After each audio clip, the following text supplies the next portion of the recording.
Hello दोस्तों, स्वागत है आपका मेरे YouTube channel Tiwari education centre में। आज हम पढ़ेंगे क्लास 9 का chapter 2 is matter around us pure का सॉल्यूशन। पिछली क्लास में मैंने होमोजीनियस हेट्रोजीनियस बता रखा वीडियो में, है ना। आज हम पढ़ेंगे सॉल्यूशन के बारे में। सॉल्यूशन को हिंदी में बोलते हैं विलयन। देखो, ये एक होमोजीनियस टाइप का है। किसका वो है? होमोजीनियस। ये समांगी मिश्रण का उदाहरण है। दो मिश्रण बताया था ना, एक समांगी और एक विषमांगी। तो ये समांगी मिश्रण का उदाहरण है। ठीक है, समांगी के बारे में बताया था जो अच्छे से घुल जाता है, वही है। इसके भी दो पार्ट हैं।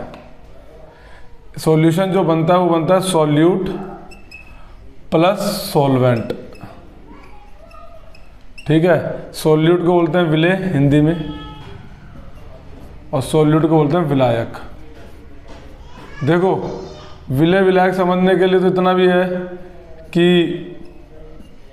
ये घोलता है और ये घुलता है, मतलब ये डिसॉल्व करता है, ये डिसॉल्व होता है। लेकिन सिंपल में समझ लो, जो मोर अमाउंट होगा, ज़्यादा क्वांटिटी में होगा, वो सॉल्वेंट होगा, अधिक मात्रा में जो होगा।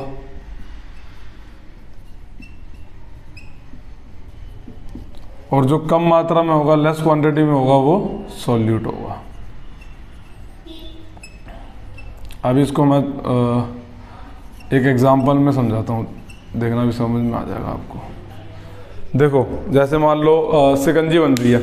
शिकंजी में हम क्या रखते हैं? पानी डालते हैं, नींबू डालते हैं, मसाले डालते हैं, चीनी होता है ना, बहुत सी चीज़ें होती हैं। लेकिन सबसे ज़्यादा अमाउंट में क्या होता है? पानी होता है।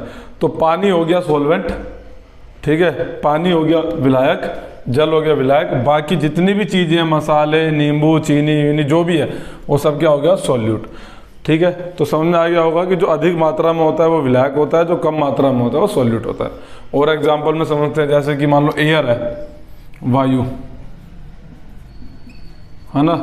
ये बहुत सारी गैसेस से बना है। उसमें नाइट्रोजन भी है, इसमें ऑक्सीजन भी है ना, इसमें कार्बन डाइऑक्साइड भी है, इसमें वाटर वेपर्स भी होते हैं, है ना, बहुत सी चीज़ें होती हैं। अब इसमें ये 78% है, ये लगभग 21% है, बाकी जितने भी हैं और भी जो भी है वो सब 1% में है। तो इसमें जो सॉल्वेंट है वो कौन हो गया? Nitrogen gas. और बाकी सब क्या हो गए? सॉल्यूट। नाइट्रोजन क्या हो गया? विलायक। क्यों? क्योंकि वो अधिक मात्रा में है। बाकी सब क्या है? कम मात्रा में। तो सब क्या हो गए? विलेय हो गए। ठीक है, ऐसे ही सोडा वाटर हो गया, है ना, टिंचर ऑफ आयोडीन हो गया।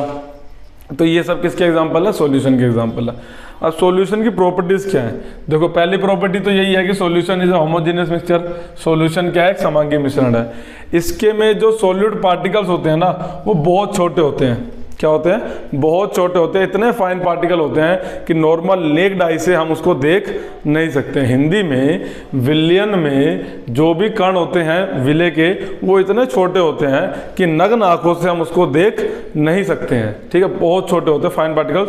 उसका साइज बताते हैं कि जो सॉल्यूट पार्टिकल्स होते हैं, या पार्टिकल कह लो, उसका जो साइज है ना, वो 1 नैनोमीटर से भी कम होता है। 1 नैनोमीटर से भी कम होता है। 1 नैनोमीटर मतलब होता है 10⁻⁹ मीटर। ठीक है, तो ये वैल्यू से इतनी छोटी वैल्यू है। और उससे भी छोटा कौन होता है? सॉल्यूट पार्टिकल, जो हमें नॉर्मल आँख से दिखाई नहीं देता है। इसी वजह से सॉल्यूशन टिंडल इफेक्ट शो नहीं करता। टिंडल इफेक्ट शो नहीं करता, हिंदी में बोलते हैं टिंडल प्रभाव, दर्शाता नहीं है। टिंडल इफेक्ट क्या होता है? टिंडल इफेक्ट होता है कि जो हमारे मान लो एयर में जो फाइन पार्टिकल्स हैं, तो जब लाइट आए तो उसको स्कैटर कर दे, फैला दे। सॉल्यूशन नहीं कर पाएगा। क्यों? क्योंकि सॉल्यूशन का जो सॉल्यूट पार्टिकल है वो बहुत छोटा होता है। तो जब हम उसमें से लाइट पास कराते हैं, वो सीधी की सीधी निकल जाती है, कोई स्कैटरिंग नहीं होती, या कोई भी जो रे ऑफ लाइट है वो डाइवर्ट नहीं होती, वो सीधी की सीधी निकल जाती है। ठीक है, तो टिंडल प्रभाव शो नहीं करता। इसके पार्टिकल बहुत छोटे होते हैं। ये होमोजीनियस मिक्सचर का एग्जाम्पल है। इसको हम सेपरेट नहीं कर सकते फिल्ट्रेशन द्वारा। फिल्ट्रेशन के किसी के भी द्वारा, फिल्ट्रेशन द्वारा मतलब छानन विधि के द्वारा हम इसको अलग नहीं कर सकते हैं। ठीक है, सॉल्यूशन इज स्टेबल, ये भी याद रखना, सॉल्यूशन क्या है, स्टेबल है। अब यहाँ पे स्टेबल का मतलब क्या है, हिंदी में स्थिर। स्टेबल का मतलब यहाँ पर ये है कि मान लो मैंने सॉल्यूशन बनाया, शिकंजी बनाई, मान लो शिकंजी बना के मैंने उसको मान लो आधा घंटा छोड़ दिया, तो ऐसा होता है कि पानी ऊपर है और मसाले नीचे बैठ गए, या चीनी ऊपर चली गई, या नींबू अलग हो गया, पानी अलग दिख रहा है कि भाई नींबू ऊपर ऊपर तैर रहा है, नींबू का रस पानी नीचे नीचे तैर रहा है, ऐसा होता है, नहीं होता ना। जैसा हम बना के छोड़ के चले जाएंगे, आधे घंटे बाद आए, 1 घंटे बाद आए, हमें वो वैसे का वैसा ही दिखेगा। इस टर्म को बोला गया है कि सॉल्यूशन इज स्टेबल। सॉल्यूशन क्या है, विलयन क्या है, स्थिर रहता है। ठीक है, वो चेंज नहीं होता, अस्थिर नहीं होता। मैं अगले वीडियो में या अगले टॉपिक में बताऊंगा सस्पेंशन जो है वो स्टेबल है कि नहीं, कोलोइडल सॉल्यूशन है वो स्टेबल है कि नहीं है।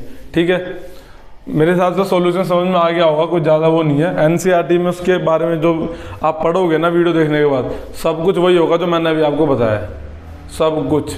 एग्जाम्पल पढ़ लेना, प्रॉपर्टीज़ पढ़ लेना, सब कुछ वही होगा। ठीक है, फिर आता है 2-3 सॉल्यूशंस में, ये मैं नोट कर लेना, मिटा रहा हूँ अभी। ठीक है,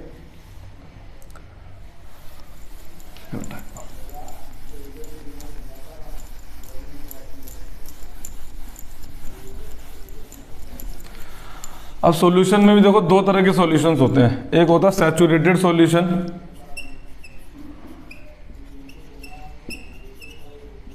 सॉल्यूशन हिंदी में बोलते हैं इसको संतृप्त विलयन।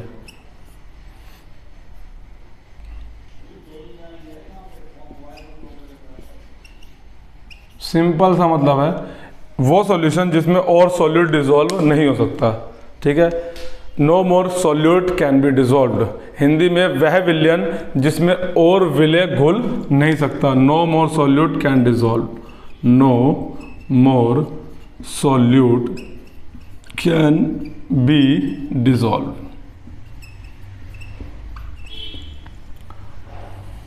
और विलय घुल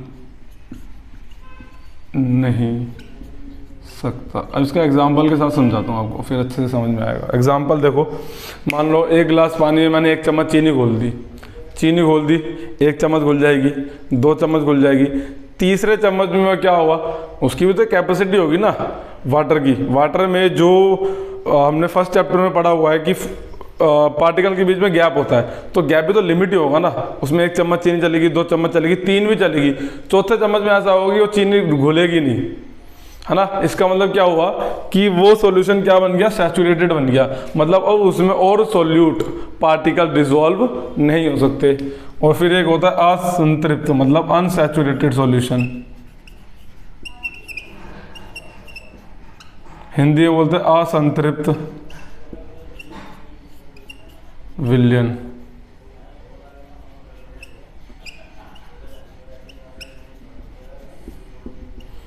मोर सॉल्यूट कैन डिसॉल्व या सॉल्यूट कैन डिसॉल्व।